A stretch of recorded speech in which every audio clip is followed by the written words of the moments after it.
Hi there, this is Manny with Classic Auto Repair. Today we're looking at a 64 Corvette. Gonna do a quick new customer inspection, checking safety and mechanical. Just got back from a road test, and we're gonna take a look at this as we always do. Start from the back, work to the front, and see if we catch anything visible, as well as any notes that I made and the customer made about repairs they want me to focus on. So again, starting from the back, just checking out items. Here's a quick one here. It's missing the lens that goes on the back license plate light. I'm going to do a safety check here shortly to make sure that bulb is coming on. I believe one of the tail lights is out. It's in here for that. Exhaust is, some areas is pretty fresh. Other areas they use the original exhaust pipes, mufflers. I don't understand that, but the pipes that are going up are replaced here and then welded in here. The problem is that all these rubber brackets and exhaust brackets are all loose and worn out. So you're getting a lot of noise. And that's going to be present when you're driving down the road. I'd probably get it into an exhaust shop, get the brackets and pipes. Make sure that everything's not hitting on something, causing some kind of an issue. You don't want things rubbing against the body or against metal, and that can cause you a problem. Let's keep going forward. The brakes look like they have been replaced. Got a new emergency brake system. This is a drum brake car, so it's got wheel cylinders in it and brake drums. I don't see any indications of leaking from the wheel cylinders, although one of the brakes was locked up when it arrived. It's this side over here, and you can kind of see a little bit of oil right here. This is an indication that the wheel cylinder is leaking, and sometimes they clear up from driving them. So my recommendation from the road test is go ahead and put 100 miles on it, but you can see where the oil is starting to drip on the drum. And once that gets on the lining, then it's going to cause a sticky brake over here, so you're going to get a brake pull to the right side. Again, the car is pretty fresh and recently done, so maybe the wheel cylinders will reseal, but most of the time they don't. But again, making you aware that there is a brake situation in your right rear. It's got a new flex line for the rear brake connection hose. Steel lines look new. Yeah, this brake hose as well has been replaced, and the steel connector up to the wheel cylinder. So it looks like the brake line and the brake system has been replaced and updated. I thought the emergency brake pulled pretty far. This may need to be adjusted even more.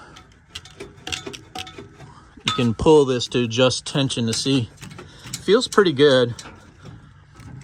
So got a rusting pipe, so your exhaust mufflers are starting to rust out.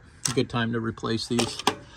All right, so continuing on, moving forward, bushings, trailing arms, shocks, don't see any damage or issues there. They're just worn, the old grommets and bushings on the rear suspension leaf. And small leak here on the rear end, but nothing major, very common, it just seeping from setting. The front pinion, I don't see any problems there. U-joints look okay. Let me check for play. Okay, you do have a lot of tap it up and down play in this drive shaft. More than I like, and that's just a worn out rear shaft connector right here. The yoke is actually moving in and out of the transmission, up and down actually. Not out of specs, but getting close to wear on that transmission. So keep that in mind for a transmission overhaul at some point, getting everything freshened up on that. It looks like it's been in there a while. And it's got a lot of leaks on it. We don't do leak repair on transmissions or internal service on these. So you'll need to take that to a Corvette transmission shop of some type. It's got the original canister oil filter. You want to switch that out to a spin-on and get it adapted over so you can get your oil changes every I would recommend every 6 months. You'll never hit the mileage on these cars, so about every 6 months to a year. You get a lot of fuel in the oil. It does a lot of city driving. Very rarely is it up at 70, 80 miles an hour for any extended time, so you don't really clean out the engine. It gets a lot of carbon buildup, and that ends up in the oil. So get your oil changed regardless of mileage every 6 months to 9 months, 12 months the latest, even if you're only putting 100 miles on her a year. Okay, so this is the starter and wiring. Spark plugs look fresh, got new spark plug wires. It sounded good. I didn't hear any hesitations from the road test. Acceleration was good, had good power, so I don't see problems there. Looks a little wet back here on the back, and normally if you look at the bottom of the starter, you'll have a drip, which you do, and that's usually a sign of the valve cover gaskets leaking. Real hard to fix. Normally I don't even do anything on the engines, especially on the bottom of these, unless the engine's getting pulled out and rebuilt. That's about the only thing you can do on these things. They just always leak because they're not driven, so the gaskets dry out. As we head to the front, motor mounts are old and cracked, but they're still in place, and I don't see where we get a lot of vibration in the motor, so I think we're okay. For now, the drag link looks original, which is the bar that goes across, and the connector valve here. You're going to want to clean. They're supposed to be, let me see if I can find them. Okay, it's up at the top here. All of these have grease zerks in them, and you want to make sure that these are greased during an oil change. You want to have the all of your suspension components greased up, the ball joints. Anywhere where there's a grease zerk, there's a reason it's there, and it doesn't look like these have been lubricated, anytime recently. This tie rod has been replaced, but it doesn't look like anyone put a grease tip on this and filled it up full of grease. So I'd recommend getting in there and making sure grease is squirting out of the dust caps, which shows that it's full of grease, unless you have records that it's been done. All right, front. So as we move forward on the motor, fuel pump looks like it's been replaced. Might have a small leak or coming from somewhere else. Can't say for sure, but I'll be investigating this. This might be part of the cooling system, and it's dripping on this fuel hose. Let me, a real quick way to tell is just touch it and smell it. It doesn't smell like fuel, so that's antifreeze probably dripping down from a hose or somewhere up on top that I'll still be investigating. Front oil pan's leaking a little bit, but nothing major. It's just dirty. Like I said, maybe the drain plug's leaking a little bit here.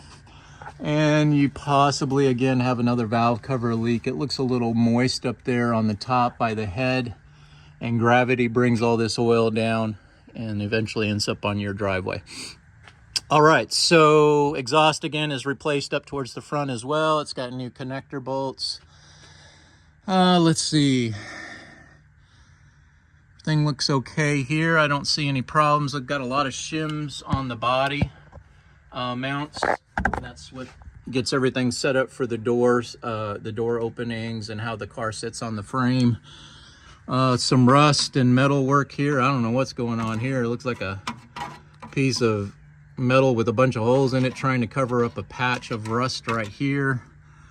Looks like somebody went a little sloppy with the Bondo or the gel coat. But, obviously nothing that's mechanically or safety concern there. Can't see the other side. It's got a shield on it, but normally if they rust, up in there where the metal plates are. This is all fiberglass, so you're looking for mainly structural damage on them. It's been bonded. Panels have been installed. Looks like some quarter panel work over here. This is a new piece. All the way up to the front. Someone's done some new fender work on this and bonded everything on it. All right, so continuing on towards the front brakes, as I said, have been worked on, replaced. Don't see any signs of fluid leaks on the fronts, no signs of oil spray on the wheels, and they stopped pretty good. They weren't going straight until I put several hard stops on the road test to get the brakes warmed up, and then they started leveling out and stopping straight when I let go of the steering wheel. So I think the brakes are in pretty good shape, actually, except for that right rear. Keep an eye on it because it does have signs of fluid leak. well, this is kind of weird. Well, I guess not. These are your sway bar links, and they're pretty worn out. This will cause a lot of rattles when you're cruising down the road. This whole piece gets replaced with new bushings and a new bolt and everything. Same on this side. You can see where all the cracks are on your sway bar bushings. All right, shocks are worn out. I'd put a new set of shocks on this. You can tell the bushings are pretty worn on this one as well. So a new set of front shocks would probably be in order. And of course you can see the belt is off. Well, this pulley, which is kind of hard to see from down here, but the pulley is bent, and when you turn the fan blade, you can see that the pulley is majorly wobbly.